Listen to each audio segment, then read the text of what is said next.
en una nueva charla dinámica del placer de comprender, con el único propósito de elevar el potencial intelectual de nuestros conceptos aeronáuticos. Hoy vamos a comprender la presión total, la presión estática y la presión dinámica.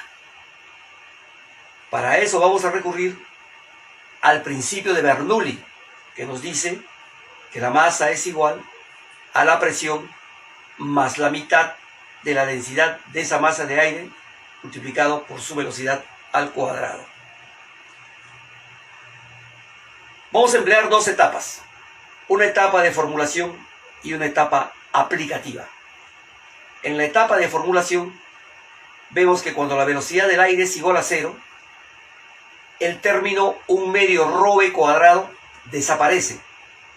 Por lo tanto, toda la presión se convierte en masa y de ese modo, cuando la velocidad es cero, repito, toda la presión se convierte en masa, que es lo que llamamos presión total. Entonces, va a existir presión total cuando la velocidad del aire es igual a cero, lo cual ocurre justamente cuando el aire hace impacto en el borde de ataque de un ala o perfil. ¿Qué sucede cuando la velocidad del aire es diferente de cero? En este caso, conforme se incrementa la velocidad, la presión de la masa de aire disminuye, conforme vemos en el desarrollo de la ecuación. Por lo tanto, podemos reemplazar la masa por presión total en la ecuación, con lo que tenemos que la presión total va a ser igual a la presión estática más 1/2 ρv cuadrado. Va a haber presión estática entonces cuando la velocidad es diferente de cero. Ahí tenemos una toma estática. Va a haber presión dinámica cuando restemos la presión total de la presión estática. Eso quiere decir que la presión dinámica va a ser el diferencial de presión total menos presión estática, que es igual a 1/2 ρv cuadrado. O sea, la presión dinámica es igual a la presión total menos la presión estática.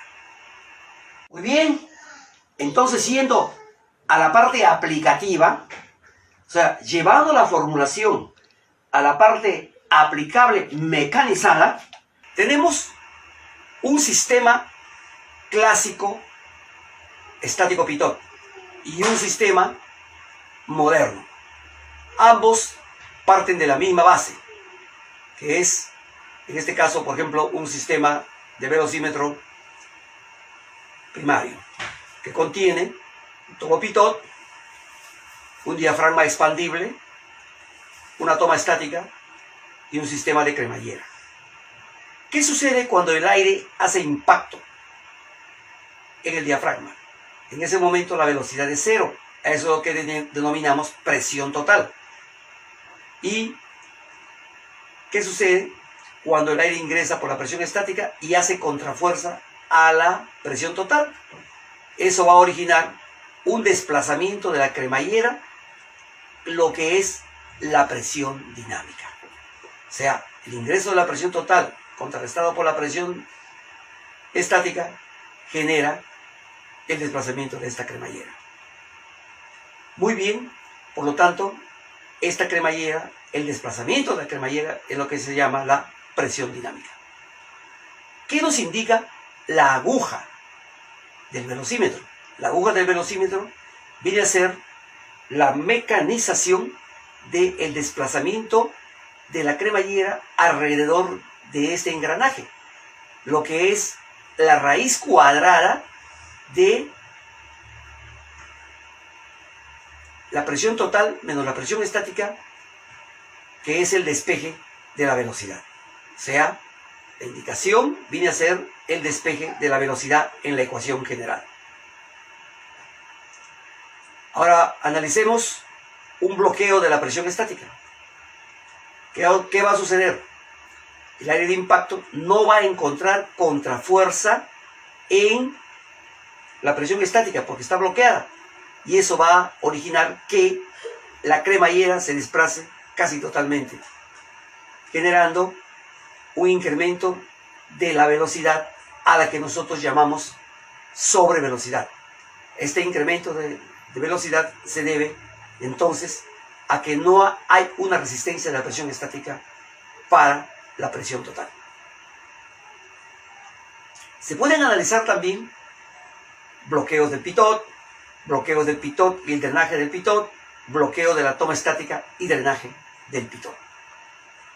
En los sistemas modernos también presentan el mismo esquema conceptual, siendo que están ayudados por elementos sensibles piezoreactivos y piezovoltaicos, además de computadoras a las que denominamos Air Data Computers, que van a generar las señales de simbología digital que tienen las cabinas modernas.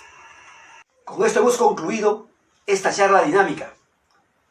Y ahora me complazco en invitarles a nuestra próxima charla, en la que vamos a tratar